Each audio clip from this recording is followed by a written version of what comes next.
Lo que hoy y en el ciclo voy a intentar hacerles es ofrecer una panorámica sucinta, no voy a hablar más de 45 minutos, espero, pero sustantiva, también espero, de la situación de España en esos albores del siglo XX. Voy a intentar presentarles una mirada de largo plazo sobre algunas de las características de aquel país y aquellas gentes de hace exactamente 120 años atrás. Y desde luego toda mirada sobre este comienzo del siglo XX en España tiene que empezar por considerar el peso, la potente sombra proyectada por el llamado desastre colonial de 1898. A saber, fue una fulminante derrota naval y militar de las tropas españolas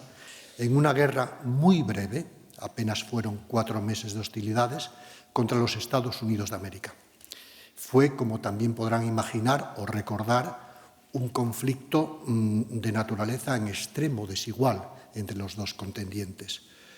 que tuvo como resultado la derrota y, por tanto, supuso para España la pérdida de lo que quedaba de los restos de su inmenso imperio ultramarino generado desde el siglo XV, que había sufrido ya una merma considerable a principios del propio siglo XIX. En el caso del 98, esto representó la pérdida de las Antillas, Cuba y Puerto Rico, y también de las posesiones en el Pacífico, el archipiélago de las Filipinas y los archipiélagos adyacentes en el medio del Pacífico. Aquella guerra provocó en las generaciones que lo vivieron, cualquiera que fuera su edad, pero esencialmente los tramos activos de la pirámide social española, dos fenómenos inmediatos que van a ser elementos condicionantes para entender también el nuevo siglo XX, los siguientes decenios al menos de este siglo. Por un lado, el desastre del 98 supuso la confirmación de que la otrora metrópoli imperial, que tenía un imperio donde no se ponía el sol, como decía la fórmula,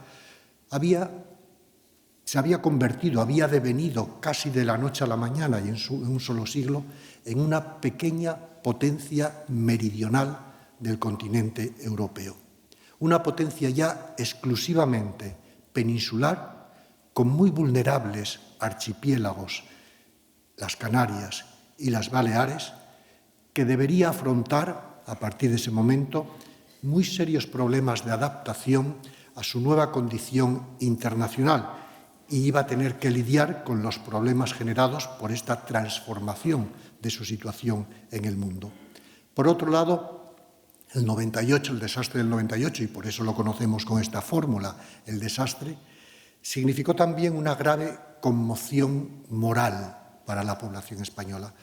porque puso en cuestión los fundamentos mismos de la idea de España,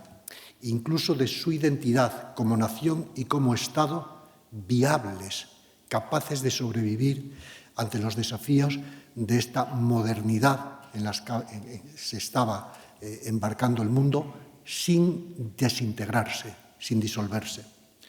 No en vano, perder estas vetustas posesiones coloniales en las Antillas y en el Pacífico en el mismo justo momento en que otras potencias europeas y también occidentales estaban construyendo sus grandes imperios ultramarinos, provocó una enorme conmoción, un pesimismo en esas generaciones finiseculares que sobre todo, también sabemos, afectó enormemente a los hombres de letras y a los elementos rectores del sistema político, con particular intensidad, quedando además este pesimismo como una de las señas de identidad de la llamada, no solo literaria, generación del 98. En resumen, tenemos que España empieza el siglo XX bajo estas dos coordenadas que deben tener ustedes en cuenta para entender lo que viene después. La conciencia casi brutal de la noche a la mañana de que ya solo era una pequeña potencia meridional europea y la presencia de ese fuerte pesimismo inicial en torno a su condición de Estado y de nación y a su futuro. Y sin embargo, lo que voy a tratar de exponerles y justificar es que, por difícil que les parezca, apenas un par de años después del 98, de cerrarse el capítulo del desastre colonial del 98, España, y cuando digo España digo por supuesto a los españoles que entonces la habitaban, encaraba el nuevo siglo XX con unos síntomas de renovado vigor económico, de enorme desarrollo social y de una magnífica efervescencia cultural. De modo que las palabras regeneración, reforma, europeización pasaron a ser, y hay estudios lexicométricos, dominantes, hegemónicas en el discurso público y ciudadano, muy por encima de lo que podríamos esperar, degeneración, pesimismo, decadencia, etcétera, etcétera. Y este rápido desplazamiento léxico refleja un cambio de mentalidad mucho más profundo, operado en aquellas generaciones y en las que vienen después, que empezaron ya el propio siglo XX, porque son los tiempos conocidos en la historia europea, y somos parte de Europa, como los tiempos de la Belle Époque. Sencillamente es el momento de mayor esplendor, de autoconfianza, de orgullo de las naciones europeas, porque son casi conscientes de estar en la cumbre de su desarrollo tecnológico, de su gloria tecnológica, de su prestigio diplomático y también de su mayor expansión colonial imperialista. Puede decirse que España, a pesar del 98 en muy pocos años, se subió a ese mismo clima, entró de lleno en esa nueva mentalidad. No quedó al margen de este espíritu de creciente optimismo vital, como si el país y sus gentes se hubieran avenido de una manera rapidísima a la nueva condición de que es lo que es. España es una pequeña potencia suroccidental europea y, sin embargo, dispuesta a avanzar como las otras y con las otras en los caminos de lo que entonces se llamaba la modernidad, el progreso. De hecho, parece evidente, si se ve los textos de la época, intentaré ilustrar un poco este elemento, que dejando atrás los bien conocidos lamentos, sobre todo de la generación literaria del 98, lamentos por un imperio perdido, estas nuevas generaciones de españoles que emprenden su vida en el nuevo siglo, las generaciones activas que van a ser en este primer tercio del siglo las dominantes, apostaban por lo que entonces se llamó reiteradamente es el momento de la incorporación a la civilización moderna de Europa. Era, por tanto, una apuesta por la europeización, cuyos grandes modelos de referencia cuando se decía esto entonces eran exactamente el sistema dominante en Francia y también en Gran Bretaña, por su poderoso desarrollo tecnológico, científico, su consolidado sistema político democrático y también por esa garantía que esto ofrecía de niveles de prosperidad material, niveles de progreso humano y material absolutamente inéditos en la historia hasta ese momento. Me voy a permitir ponerles solo dos ejemplos de cómo se manifestó este nuevo clima moral optimista instalado en el país, conscientemente opuesto al pesimismo del 98. El primero yo creo que tiene que ser el llamamiento que hicieron inmediatamente después del 98 varios de nuestros mejores intelectuales, y cuando digo intelectuales no digo solo humanistas, digo también científicos, que pensaron y defendieron que el desastre no era el resultado de ninguna tara inmanente de los españoles para vivir en la modernidad, sino exactamente el fruto del atraso tecnológico y científico respecto del coloso norteamericano. Por ejemplo, una de las grandes voces autorizadas de aquel momento fue el científico Santiago Ramón y Cajal, que iba a recibir exactamente en 1906 el Premio Nobel de Medicina. Para él, y lo dijo en varias ocasiones, la lección que había que sacar del 98 era que España tenía que apostar por la ciencia y el desarrollo tecnológico que estaban desarrollando las otras grandes potencias y, en primer lugar, el vencedor, los Estados Unidos. Y su contemporáneo, el escritor Leopoldo Alas Clarín, todavía lo dijo con mayor sencillez, cito textualmente: «No nos venció ningún obrero yanqui, nos vencieron las máquinas que solamente nacen de la riqueza y de la ciencia». Y de estas fuentes intelectuales nacería el llamamiento a la regeneración de España por dos vías. Por una parte, la modernización científica y tecnológica, y por otra, la europeización del país. Y ambas eran complementarias. El segundo ejemplo en esta misma línea de optimismo regeneracionista, porque se puede llamar así, creo que es particularmente ilustrativo y seguro que a muchos de ustedes les va a sorprender, porque proviene de la oposición política y social a los gobernantes en el poder que habían presidido el desastre, los partidos turnantes de la Restauración conservador y liberal. Se trata ni más ni menos que del órgano portavoz del entonces pequeño pero muy activo movimiento socialista, el Partido Socialista y la Unión General de Trabajadores. Cito textualmente este artículo casi declarativo, lo que entenderíamos como editorial, que publica a principios de enero del año 1901 en su portada El Socialista, contra lo que llama el pesimismo dañoso de intelectuales y políticos españoles, para defender las posibilidades del progreso del país en un signo de optimismo social y nacional sorprendente por quien es. Cito textualmente, lo verán ahí: «Mala política han hecho en nuestro país todos los partidos burgueses, muy particularmente los que han ocupado el poder.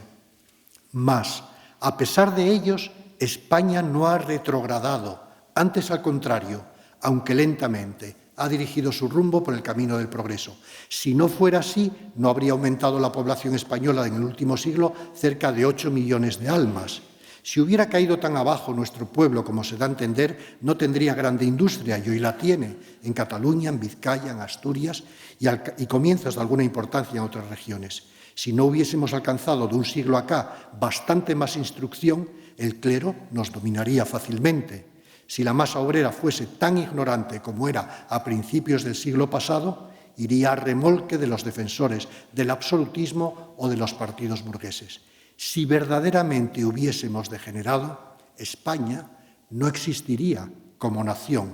pero naturalmente lo que dice el editorial es que existimos». Es evidente que esta crítica socialista a los partidos intelectuales de la llamada por ellos burguesía en el poder tiene muchísimo de interesada, no cabe ninguna duda, pero lo que quiero subrayar es que sus datos básicos son correctos, que además apuntan al sustrato material que alimentó, que nutrió, que cimentó ese optimismo regeneracionista, reformador y europeizante que vivió el país clarísimamente a partir de 1900 y con un vigor inusitado. Me voy a permitir repasar ante ustedes algunas de estas magnitudes de orden económico, social, también cultural, para mostrarles que lo que entonces se llamaba, por esta misma prensa, la España en transformación, registraba exactamente estos signos inequívocos de progreso material incontestables. Como demuestran las obras de los especialistas de esta época, y voy a citar, por ejemplo, a José Luis García Delgado, Javier Moreno Luzón o Juan Francisco Fuentes Aragonés, a título meramente ilustrativo, el desastre colonial del 98 sí que sin duda fue una conmoción moral, pero lo que no significó de ninguna manera, en absoluto, fue un desastre en la marcha modernizadora del país, en términos económicos, sociales y culturales. Por el contrario, ni mucho menos. En términos económicos, todos los datos que voy a presentarles y los que existen permiten avalar exactamente lo contrario. El profesor García Delgado, por ejemplo, afirma, cito textualmente, que la pérdida de los últimos territorios ultramarinos tuvo un efecto liberador para la economía española. En primer lugar, porque supuso el final de una constante, gravosísima hemorragia financiera y humana, en términos de soldados, que permitió al desaparecer concentrar al país sus esfuerzos en las reformas internas. Y además lo hizo bajo el paraguas de una política de intervención estatal, de dirigismo estatal, de racionalización fiscal, la primera gran racionalización fiscal es posterior al 98, y de creciente proteccionismo arancelario para asegurar la meta y el fin, un desarrollo, al menos en paralelo al resto de Europa, de la economía nacional. Y en segundo término, porque paradójicamente el desastre del 98 abrió la vida a una repatriación de capitales financieros y humanos y de personas, los indianos, por ejemplo, que vinieron a invertir su dinero y su capacidad en la propia península y que además arrastraron un efecto de multiplicación porque trajeron una corriente de inversiones extranjeras muy notable y además muy productiva. Y el resultado fue inmediato, se vio en muy pocos años. Verán ustedes en esta gráfica los índices de producción industrial española. Y lo primero que se ve es que experimentó un aumento constante y prolongado entre esos años 1900 y 1930. Y de hecho, están señaladas exactamente ese trienio. Según las cifras disponibles, el producto industrial se duplicó largamente en esas 3 primeras décadas del siglo. Registró además, por término medio, tasas de crecimiento siempre superiores al 1,6%, nada menos, para un país conmocionado por el desastre. Y lo mismo sucede con otra magnitud que ya no es, en este caso, macroeconómica, sino ajustada a cada español, la renta por habitante. La renta por habitante en ese periodo experimentó un crecimiento sostenido entre esas mismas fechas con ritmos superiores incluso al de Italia y no demasiado diferentes del que tuvo Francia. Y estamos hablando del tiempo de la Belle Époque, es decir, un tiempo de enorme prosperidad. En el caso español, el índice pasó de 100 a 150 solamente en 30 años y traducido a la capacidad de gasto del español promedio, significó que de 168,5 pesetas constantes de principios de siglo se pasó a más de 250, exactamente 252,25 céntimos. El profesor García Delgado, al analizar estas magnitudes, indica que eran claros síntomas, y no los únicos, de la enorme expansión económica, modernización económica que tuvo lugar después del 98, la que emprendió el país en su conjunto después del cataclismo colonial. Pero señala otra magnitud que me interesa subrayar porque en gran medida define esas primeras décadas del siglo, la electrificación de la vida cotidiana industrial de España. Dice en sus propias palabras: quizá nada resuma mejor este brío de la economía y la industria españolas entre 1898 y 1913 que el aumento en más de un 60% de uno de los indicadores más finos del progreso económico secular, el del consumo de energía primaria, impulsado por una creciente electrificación, símbolo también en España de la creciente revolución energética, que es la propia de aquel periodo. Electrificación que, unidas a los avances de la ingeniería de los motores, permitió mecanizar y ampliar la escala de la producción en casi todas las ramas industriales, con grandes ventajas del coste. Y concluye: los primeros 3 largos decenios del siglo XX, porque llegan al 35, fueron para España un periodo de crecimiento y modernización económica. Bueno, dejo sentado que la prosperidad económica después del 98 fue manifiesta en todos los órdenes. Y esta indudable prosperidad económica se manifestó en el plano social casi de manera tan incontestable y con cifras del mismo tenor sorprendente. Empiezo por las magnitudes demográficas, cuántos éramos o qué hacíamos, porque son determinantes, porque son cruciales. A partir del año 1898, las cifras tanto de población como de urbanización, como de diversificación ocupacional, como de alfabetización, como de escolarización y otras de tipo antropométrico, crecieron de una manera espectacular, literalmente. Se intensificaron como nunca antes. Por ejemplo, Entre el año 900 y el 930, la población española, como ven ahí, pasó de tener 18,6 millones de habitantes, los 8 millones más que en torno a 1800, que decía la portada del Socialista, a sumar 23,7, es decir, rozando los 24 millones de habitantes. Un incremento de más de 5 millones de personas, una subida de un 27% total de la población. Jamás en la historia española se habría dado esto. Volvería a darse con el baby boom de los 60, pero nunca antes había tenido algo parecido. Lo que representa, como imaginarán, un aumento sumamente relevante para nuestra propia historia, pero en términos comparativos con Europa, también un crecimiento muy notable. Está a tono perfectamente con las magnitudes del ámbito geográfico europeo y occidental. Y añado, son cifras oficiales y seguro inferiores al crecimiento real que registró el país, por una sencillísima razón que también las cifras oficiales nos permiten descubrir: las tasas de emigración, porque estas cifras no computan los emigrantes. Solo entre los años 1904 y 14, 10 años, abandonaron España con destino mayormente a la América de habla hispana, incluyendo las excolonias recién perdidas, más de 1,5 millones de españoles. En esos 10 años hubo un promedio de migrantes cifrado en 200.000. Si añadiéramos esto, el crecimiento hubiera sobrepasado clarísimamente esos 27 millones. Este crecimiento demográfico, además, se reflejó de inmediato. Crecimos, pero no para estar donde estábamos, para ser población urbana y urbanizada. Se reflejó en el sostenido crecimiento de la población urbana a medida que millares y millares de familias procedentes del ámbito rural y campesino abandonaron aquel hábito para ir a vivir en ciudades en un aumento constante y, además, en algún caso, muy pronunciado.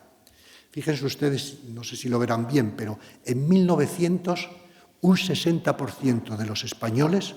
vivía en pequeños núcleos de menos de 1.000 habitantes, pueblos, menos de 1.000 habitantes,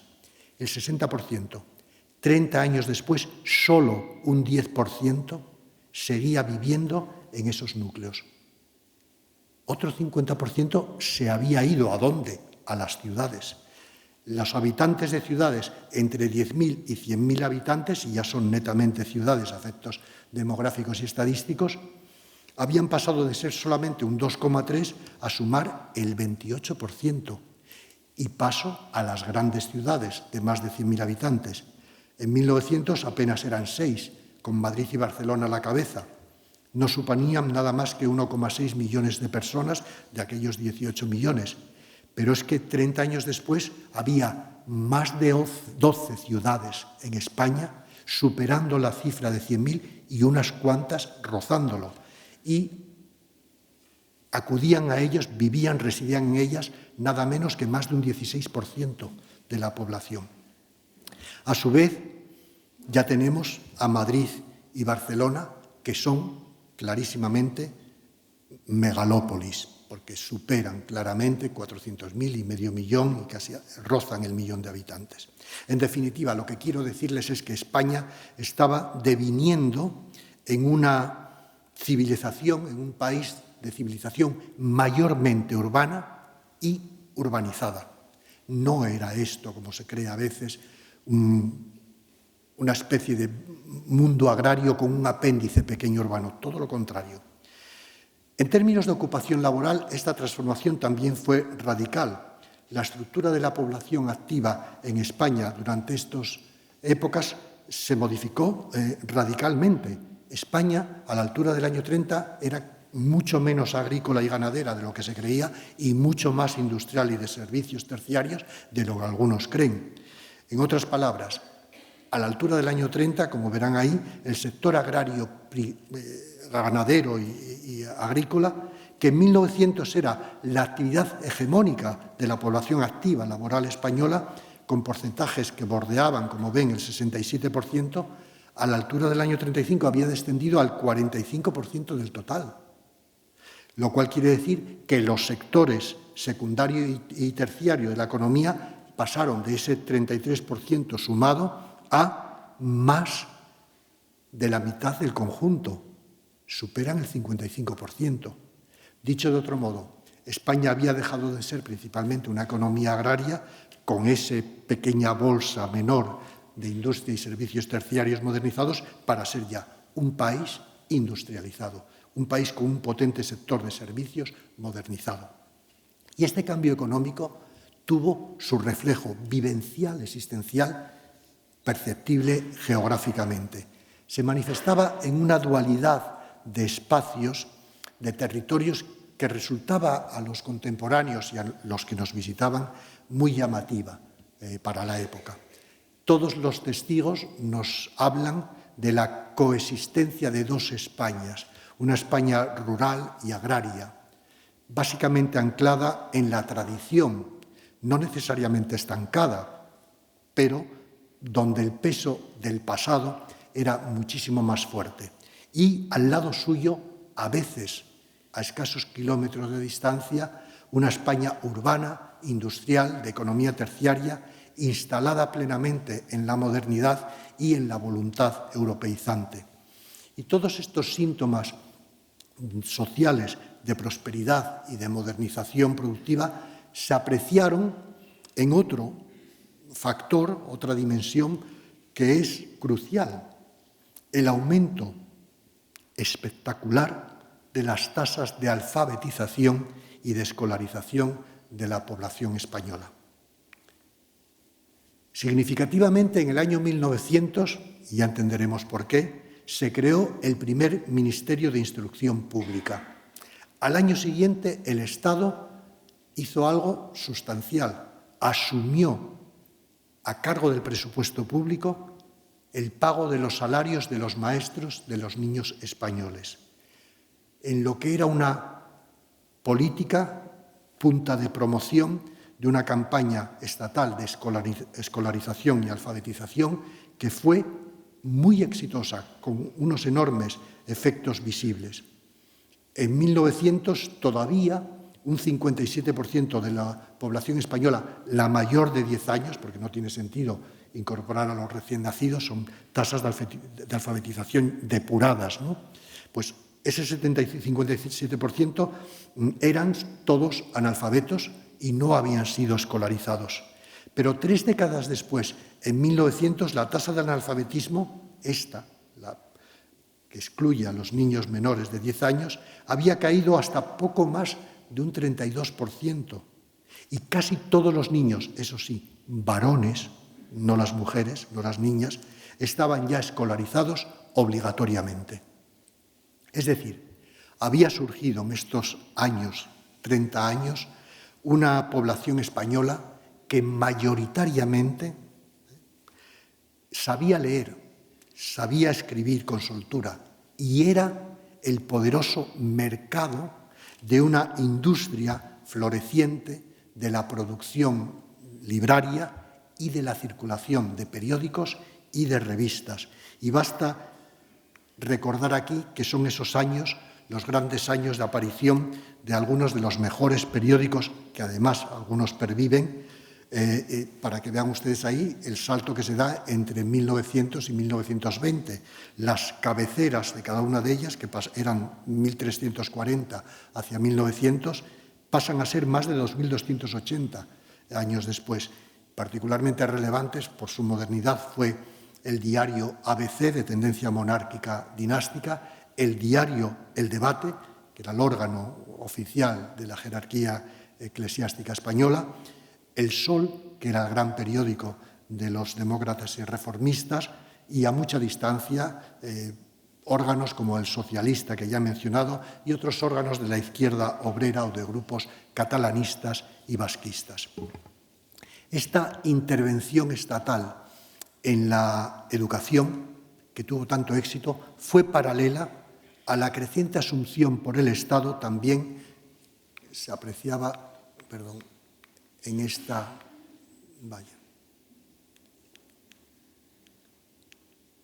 se apreciaba aquí un poco, ven ustedes el crecimiento de la sanidad respecto de la educación. Se apreció también en la asunción por parte del Estado de sus responsabilidades en este campo, aunque en este ámbito con muchísimo menos éxito por distintos motivos. Pero también aquí pueden medirse su efecto de una manera incontestable, con una magnitud antropométrica que nos dice ya todo. Entre 1900 y 1930, los españoles vieron aumentar de manera prodigiosa su expectativa media de vida, la esperanza de vida media de un español nacido, que, como ven ustedes, fue además una evolución que estaba marcada paralelismo con el resto de países europeos occidentales. La esperanza media de vida en España pasó de ser solamente en torno a 35 años para hombres y mujeres en 1900 a saltar hasta los 50 años para ambos sexos. O sea, un aumento de nada menos que 15 años de esperanza media de vida en solamente 3 décadas. Es verdaderamente incontestable que algo había pasado para que esto sucediera, ¿no? Pues bien, todos estos avances mencionados de orden econométrico, sociográfico, cultural, en este caso incluso antropométrico, fueron sin ninguna duda el caldo de cultivo fértil, el campo bien abonado que favoreció la enorme efervescencia cultural de aquel primer tercio del siglo XX en España, que ha sido bautizado por José Carlos Mayner, creo que con mucha razón y acierto, como la verdadera edad de plata de la cultura española. De hecho, en esas 3 décadas se produjo una asombrosa eclosión cultural en España, que fue resultado de la labor de una combinación brillantísima, probablemente única, de científicos de primer orden, y desde luego su gran genio tutelar es Ramón y Cajal, y de humanistas que solemos agrupar en la llamada generación del 14, que está tallada contra claramente la generación del 98, y es el resultado de este optimismo regeneracionista y vital de estas primeras décadas. Es una generación capitaneada, a mi modo de ver, sin ninguna duda, por la figura imponente todavía hoy, del filósofo José Ortega y Gasset, naturalmente no él solo, en compañía del doctor Gregorio Marañón, del escritor Ramón Pérez de Ayala, del investigador que he dicho, Ramón y Cajal, del ensayista que a veces olvidamos, Salvador de Madariaga, y como soy historiador tengo que mencionar a don Ramón Menéndez Pidal y a don Claudio Sánchez Albornoz, porque sin ellos no entendemos la historiografía actual española. Una generación, además, que muy pronto fue secundada por otra mucho más joven. Todos ellos nacidos ya después del 98. Después del desastre. Es la llamada generación del 27, que en este caso agrupó sobre todo a escritores y artistas igualmente muy renombrados. Tienen ahí una foto clara donde están muchos de ellos, ¿no? Los poetas Federico García Lorca, Rafael Alberti, el cineasta Luis Buñuel, los pintores Salvador Dalí o Maruja Mayo, solo como exponentes de algunos más brillantes en cada uno de los campos. Y voy a concluir aquí con esta presentación panorámica, casi introductoria, de lo que fue España en esos albores del siglo XX, dejando atrás aquella conmoción del 98, porque comenzó esta nueva etapa tan singular y próspera de la historia del país. Y ahora sí quiero empezar a señalarles los desafíos que esta evolución histórica fue encontrando, fue planteando al país y a sus gentes, en planos diferentes, pero conexos, vinculados y además crecientemente, angustiosamente vinculados. Hasta el punto de que, como ya saben ustedes, en historia conocemos el resultado del cuento antes de empezar, a partir del año 36, España se va a precipitar al abismo de una guerra civil que puso fin dramáticamente a un primer tercio de siglo especialmente venturoso, como muy pocos. Voy a referirme solo a 4 grandes desafíos cuyo difícil abordaje y resolución jalonaron estas 3 décadas.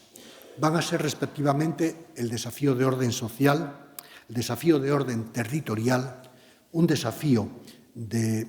carácter más institucional y un desafío internacional. Son los 4 que me van a permitir que les trate de resumidamente presentar. Voy a comenzar por el primero, desde luego el desafío social, porque probablemente es el más importante y el decisivo para entender cómo llegamos al 36 y lo que viene después. Lo percibió incluso así antes de morir en enero del año 1903 este personaje que tienen en su pantalla, Práxedes Mateo Sagasta, el gran líder del liberalismo progresista español, el artífice junto con su contrafigura, Antonio Cánovas del Castillo, del sistema de la restauración borbónica. Pues bien, Sagasta antes de morir dejó este escrito con un pronóstico inquietante. El siglo XIX, el más grande por sus muchos descubrimientos y sus portentosos adelantos, deja a su sucesor tan espléndido legado. Pero también le deja pavorosos problemas sociales de cuya difícil solución depende la suerte, hoy incierta, del siglo XX. Pues bien, para la España de este comienzo del siglo XX, de estos albores del siglo XX, el gran desafío social consistía, hay muchos, pero el esencial, consistía en buscar la manera de integrar armónicamente en la vida ciudadana, en la vida pública colectiva, a esas nuevas masas obreras generadas, creadas literalmente por el proceso de modernización socioproductiva en marcha. Es decir, algo pasaba en el resto de los países en vías de industrialización o ya industrializados, claramente. La patente modernización socioproductiva generó unas clases sociales ligadas a la producción o a los servicios que tenían que encontrar formas de participación, de presencia en las estructuras políticas existentes, que tenían que ser receptivas para esas nuevas clases trabajadoras, que además, estando más concentradas, urbanizadas y conscientes de sí mismas, eran mucho más activas y vindicativas que las dispersas masas rurales, fragmentadas, que no se conocían. Y esta tarea presentaba grandes dificultades porque la expansión del movimiento obrero en España se había articulado de una manera un tanto diferente a lo que había sido la norma en nuestra esfera geográfica de existencia, en el ámbito, si quieren, de la Europa circundante.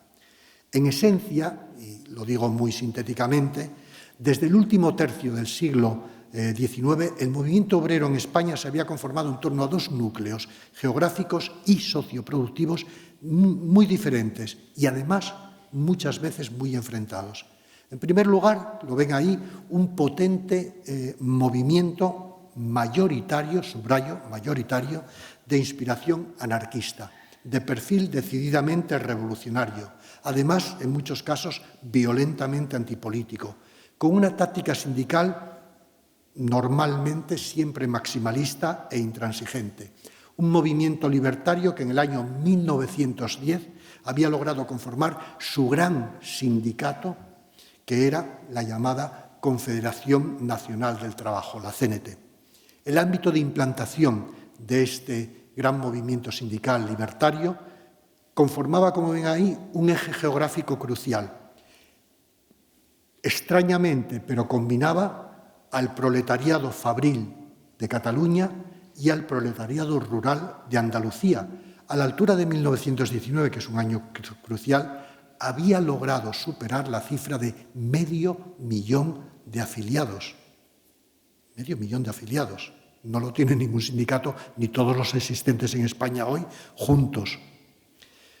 En segundo lugar, como verán ahí, un considerable, pero minoritario, movimiento de inspiración socialista, de perfil mucho más reformista, articulado sobre esa combinación clásica de los socialistas europeos, de un partido, el Partido Socialista Obrero Español, y un sindicato hermano, la Unión General de Trabajadores,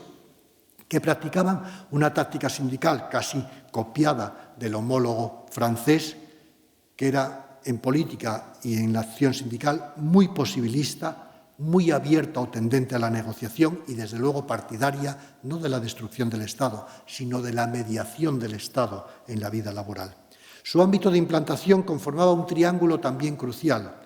los metalúrgicos de Vizcaya, básicamente, los mineros de Asturias y una heterogénea masa obrera en Madrid, sobre todo de la construcción. A la altura del año 19 había logrado superar, a trancas y barrancas, los 200.000 afiliados, es decir, menos de la mitad que su rival sindical anarquista, lo que era una rara avis en el mundo del trabajo en la Europa occidental y casi en el mundo occidental, porque contrastaba con el predominio enorme de los socialistas frente a los anarquistas en cualquier otro país de nuestro entorno. El cuadro que les paso ahora a continuación permite apreciar el creciente impacto que esta nueva militancia sindical obrera española produjo en el país. Se manifestó en una continua escalada de conflictos sociolaborales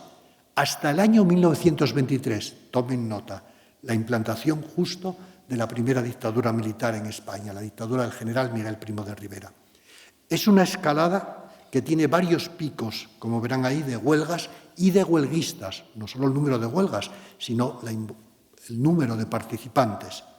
pero que en todo caso vemos claramente que tienen su cumbre máxima, tanto en huelgas como en huelguistas, el año 1920, el año que está en el medio justo de lo que se ha llamado en la historiografía el trienio bolchevique en España, por su parecido voluntario y en algunas similitudes con la situación revolucionaria en Rusia a la altura de 1917. Fue una conflictividad a veces muy sangrienta, que, por ejemplo, provocó en Barcelona, la capital del anarquismo, durante este trienio bolchevique, nada menos que 345 víctimas mortales. 218 eran obreros y líderes sindicales y 127 patronos o agentes policiales. También conllevó el asesinato en el año 1921 por parte de pistoleros anarquistas, ven ustedes ahí Le Petit Journal, recreando el crimen, del jefe del gobierno conservador, Eduardo Dato. Fue el segundo presidente del Gobierno de España asesinado en estas 3 décadas del siglo XX, porque en el año 1912 otro pistolero anarquista, esta vez aislado, individual, había asesinado cerca de la Puerta del Sol a José Canalejas, el presidente del Gobierno liberal progresista de entonces. Esta espiral de violencia sociopolítica tuvo al menos dos efectos, y dos efectos combinados y retroalimentados. Por un lado, estimuló una creciente y más intensa represión estatal contra el movimiento sindical, básicamente en conjunto, pero desde luego más contra su facción mayoritaria, la anarquista. Sucedió así, por ejemplo, durante la represión de la huelga general de 1909 en Barcelona, la llamada Semana Trágica, que además, quiero subrayar esto, fue testigo de la aparición de una explosión de furia anticlerical, de matriz básicamente anarquista, que provocó una enorme conmoción en las masas católicas del país, acentuando y radicalizando sus posiciones sociopolíticas. Por otro lado, este fenómeno, esta espiral de violencia, repercutió en la escisión entre ese sindicalismo revolucionario anarquista y el sindicalismo reformista socialista, que trató, mal que bien, de apartarse de esta deriva violenta y furibundamente anticlerical, con éxito a veces, desde luego, limitado. En todo caso, la profunda escisión entre UGT y CNT debilitó en conjunto notablemente al movimiento obrero español, a su capacidad reivindicativa y organizadora, y se mantuvo prácticamente hasta el final de la propia Guerra Civil Española, como bien sabrán. Dejo el desafío social porque no quiero agotarles y voy a pasar rápidamente a hablar un poco de este desafío territorial que también fue alimentado por el social y fue agudizando las tensiones de orden sociopolítico en España hasta la década de los 30. Como he comentado previamente, el desastre colonial del 98 había significado inicialmente una conmoción de orden moral en la opinión pública española, porque puso en cuestión su propia identidad y el futuro como viable como Estado nacional y como Estado unificado. De hecho, el pesimismo que generó el 98 fue una magnífica oportunidad, fue la ventana de oro que nunca hubieran esperado para la eclosión final de varios movimientos de afirmación nacionalista contrarias a la idea nacional de España. Unos movimientos que tuvieron además su mayor implantación en dos ámbitos geográficos muy singulares, porque eran las zonas más desarrolladas y modernizadas de España. Por una parte Cataluña y por otro las provincias vascas. En estos dos territorios, sobre la base principalmente, pero no solo, de sus particularidades lingüísticas, desde el último tercio del siglo XIX se había ido conformando un movimiento reivindicativo de defensa, digámoslo así, de sus singularidades históricas. Pero con el 98 estos movimientos pasaron del viejo, en un caso, regionalismo catalanista o fuerismo vasquista, los clásicos, a un afirmado movimiento nacionalista de aspiración soberanista y, en algún caso, claramente secesionista. Es significativo, además, que los grandes triunfos de estos dos movimientos empezaran precisamente ya iniciado el siglo XX.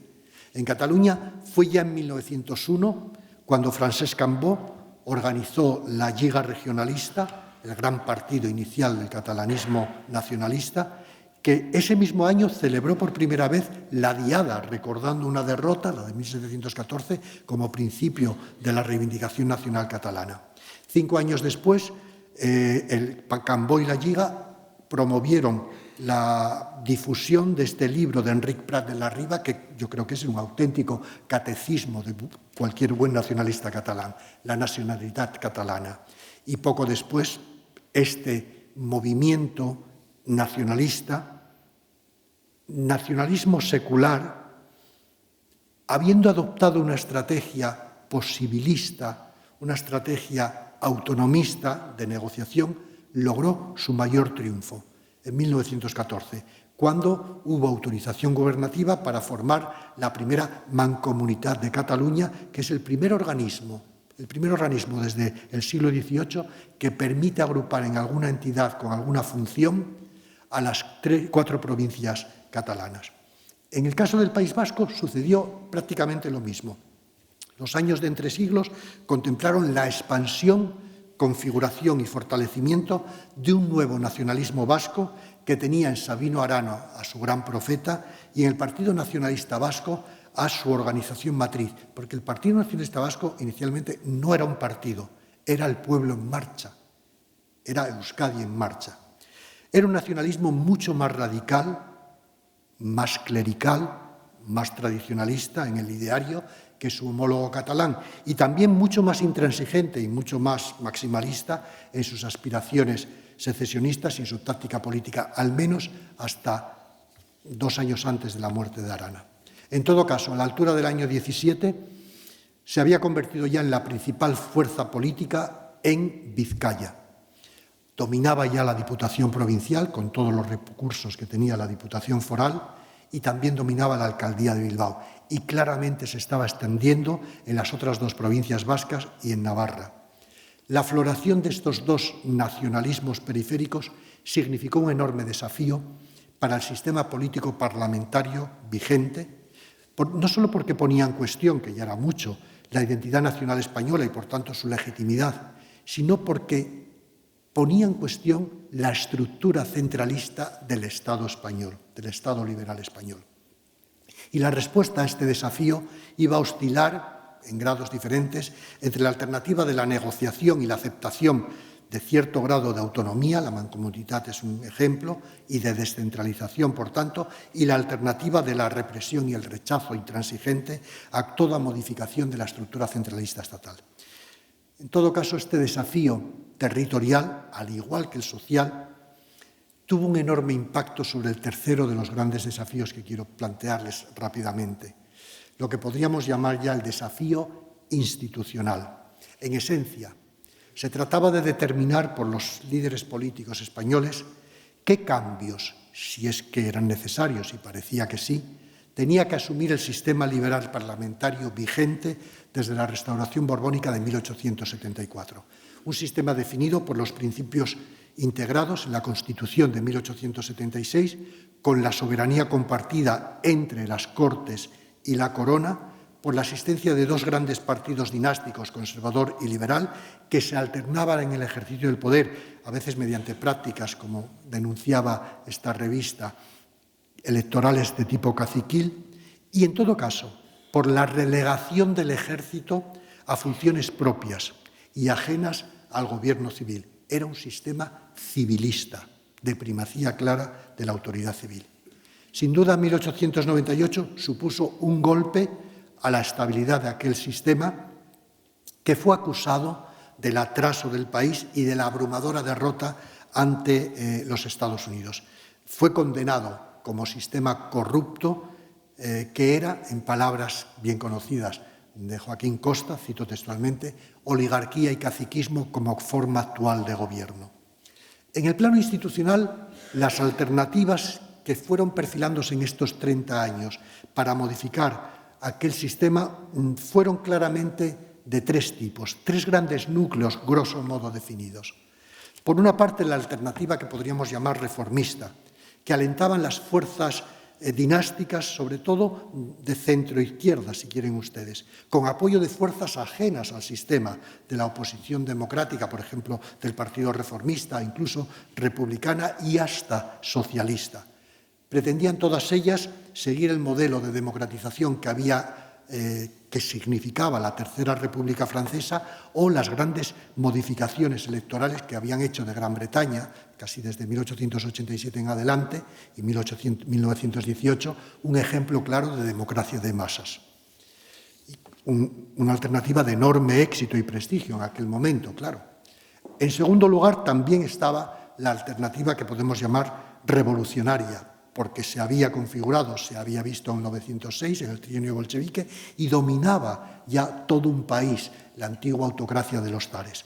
Y a esta la auspiciaban esencialmente anarquistas y posteriormente el movimiento comunista que nace como escisión del socialismo radical, todos ellos seducidos por el éxito ruso en 1917 y que tenían la esperanza de traerlo a la otra esquina del continente. Y tercero y finalmente, una alternativa ya de reacción, por la que apostaban crecientes sectores de las fuerzas dinásticas más de perfil conservador, que estaban cada vez más aterradas por la conflictividad sociolaboral, por los atentados y por el espectro del avance revolucionario, que además empezaban con un discurso a considerar al gobierno parlamentario como un obstáculo, una rémora para la eficacia estatal, que admiraban más que nada el modelo semiautocrático de la Alemania del Segundo Imperio. En este juego de posibilidades a tres bandas, con el amanecer del nuevo siglo, surgieron dos protagonistas nuevos, activos, que acabarían inclinando la partida inicialmente, hasta el 23 al menos, a favor de la opción autoritaria. Por un lado, el rey Alfonso XIII. Asumió la corona en 1902, con apenas 16 años, y no dejó de fomentar desde el principio esa imagen del rey patriota que era sobre todo el rey soldado. Un monarca cuya capacidad constitucional ejecutoria fue mucho más creciente de lo que el texto constitucional preveía, por el mero hecho de que los partidos dinásticos y los gobiernos surgidos de la competencia entre ambos iniciaron con el siglo una era de fraccionamiento y de división interna que acabó literalmente invalidándolos como instrumentos de poder capaces de oponerse siquiera a cualquier decisión del monarca. De hecho, entre el año 1898 y en el año 23, los dos partidos dinásticos se quebraron en múltiples fracciones mutuamente paralizadas y siempre mal avenidas. El conservadurismo se dividió irresolublemente entre partidarios de don Antonio Maura y partidarios de don Eduardo Dato, En tanto que en el liberalismo la cosa fue mucho peor y se fragmentó en varias corrientes, partidarios de José Canalejas, del conde de Romanones, de Santiago Alba, de García Prieto y de cualquier otro prohombre al frente de un grupúsculo de diputados. El resultado fue sencillamente al final una patente crisis del gobierno parlamentario, con ejecutivos muy débiles, siempre muy inestables, de muy corta duración. Solo entre la crisis del verano del 17 y el golpe de Estado del 23 hubo en España nada menos que 12 gobiernos. No duraron 5 meses cada uno. Eso da cuenta de una inestabilidad gubernamental y parlamentaria excepcional incluso en toda Europa. Y el segundo protagonista que vino a agraviar la situación fue, tras el rey, el ejército español. Y cuando hablo del ejército español, hablo de la corporación burocrática encargada del monopolio de la Fuerza Armada, que no es poca cosa, ¿no? Porque la cuasidestrucción interna de los partidos dinásticos generó esas cortes fragmentadas, esos gobiernos que no gobernaban, y la parálisis de la acción política del Ejecutivo Civil incrementó por vacío la fuerza del ejército, primero como grupo de influencia y posteriormente como un poder y además el único serio y capaz de actuar dentro del Estado. Sobre todo cuando el desafío social exigió el recurrente uso de la Fuerza Armada para aplastar huelgas generales o combatir el pistolarismo anarquista. Y cuando el paralelo desafío territorial convirtió al ejército, de una manera rapidísima, en el guardián de la patria, que en caso de amenaza interna o externa a su integridad y continuidad tenía precedencia sobre la débil autoridad civil. El primer escalón en este retorno a lo que podemos decir que es la vieja tradición pretoriana militar española en la vida política se dio en 1906, cuando el gobierno tuvo que aceptar una imposición militar, porque el rey lo exigió, la ley de jurisdicciones, que otorgó a los tribunales militares la competencia exclusiva, sin tribunales civiles, ni revisándolo, para juzgar delitos que tuvieran que ver contra la integridad y el honor de la patria, del ejército o de la corona. El segundo escalón claramente se apreció ya en el verano del 17, cuando fue el ejército, las Fuerzas Armadas, con un mando y unos soldados que obedecen la orden, la que primero sofocó en julio la tentativa del Frente Catalanista, Demócrata y Republicano para derribar con la Asamblea de Parlamentarios el sistema constitucional mediante una movilización ciudadana.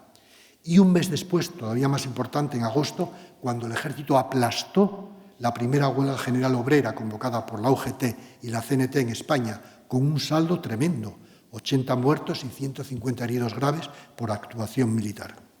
El tercer y definitivo escalón se produjo en septiembre del año 23, cuando el ejército, insisto otra vez, entidad corporativa casi unánime, secundó sin ninguna disidencia real el golpe de Estado iniciado en Cataluña por el capitán general de aquella región militar, Miguel Primo de Rivera, que terminó con los años de existencia del parlamentarismo liberal, suspendió los derechos constitucionales e implantó la primera dictadura militar en España en el siglo XX. Era una solución militar al desafío institucional aplicada en el 23, en la cual, y termino ya casi, tuvo especial incidencia el cuarto y último de los desafíos que tuvo España en estos 30 años. El desafío que llamaría internacional y que, si me permiten, este desafío tiene un nombre propio incontestable. Se llama Marruecos. Desde el año 1909, España estaba embarcada en una operación colonial en el norte de Marruecos, solo en la franja norte del Mazán, del Imperio marroquí, como resultado de la necesidad de salvaguardar su presencia en las ciudades de Ceuta y Melilla y por imposición de obligaciones internacionales en la zona que acabaron siendo ineludibles. De hecho, la implantación de la presencia española en el protectorado, en ese norte de Marruecos, que estuvo definida por un convenio hispano-francés de 1912, fue el resultado de casi 3 décadas de discusión en toda Europa sobre lo que se llamó el problema, la cuestión marroquí. ¿Qué hacer con la descomposición del imperio marroquí, el imperio jerifiano? Fue, por tanto, claramente un episodio más de ese proceso de expansión imperialista que se da en el último tercio del siglo XX y que reparte África prácticamente al completo entre todas las potencias coloniales europeas. Entre el año 1909 y el año 1912, apenas por tanto un decenio después de haber perdido en una guerra desastrosa las colonias americanas, España tuvo que asumir compromisos coloniales en el norte de África por exigencia del resto de las potencias europeas que vieron en la baza española en Marruecos una solución a problemas graves para todos ellos. Por ejemplo, la presencia de España en ese norte marroquí tenía la virtud para Gran Bretaña de asegurar que al otro lado de Gibraltar, que domina el paso del Mediterráneo, no estaría situada ni Francia ni tampoco Alemania. Y por el lado francés, garantizar que al norte de sus colonias marroquíes y, por tanto, también al oeste de su imperio norteafricano con África, iba a estar situada, por ejemplo, Alemania, o la segunda opción, Italia. Por eso se impuso a los españoles o entrar en el protectorado o probablemente incluso poner en cuestión la continuidad de su soberanía sobre las colonias africanas, lo que es el Sáhara español, Ifni, etcétera, e incluso, tengan ustedes presente esto, las Islas Canarias, que también estuvieron en discusión. En esta situación, los gobernantes de la Restauración, con enormes dudas y discusiones, decidieron que, aunque el país no tenía, era consciente, recursos humanos y materiales para afrontar una nueva campaña similar, mínimamente parecida a la que se había perdido en las Antillas o en Filipinas, no había más remedio que o estar allí o reducirse, como decía Romanones, a protectorado de muchos otros, porque hasta Italia iba a estar al otro lado de Marruecos, ¿no? Y esto obligó dolorosamente a asumir la penetración, se decía, pacífica, conquista militar de esa básicamente es como una loncha en el norte de Marruecos, porque Francia y Gran Bretaña estaban dispuestas a que otro país lo ocupara. Por razones de seguridad estratégica, de prestigio internacional, acabaron emprendiendo estos líderes una campaña colonial que se decía que no iba a ser muy costosa ni muy sangrienta, pero que a la postre iba a conducir a la destrucción de la crisis de la monarquía parlamentaria, porque para infortunio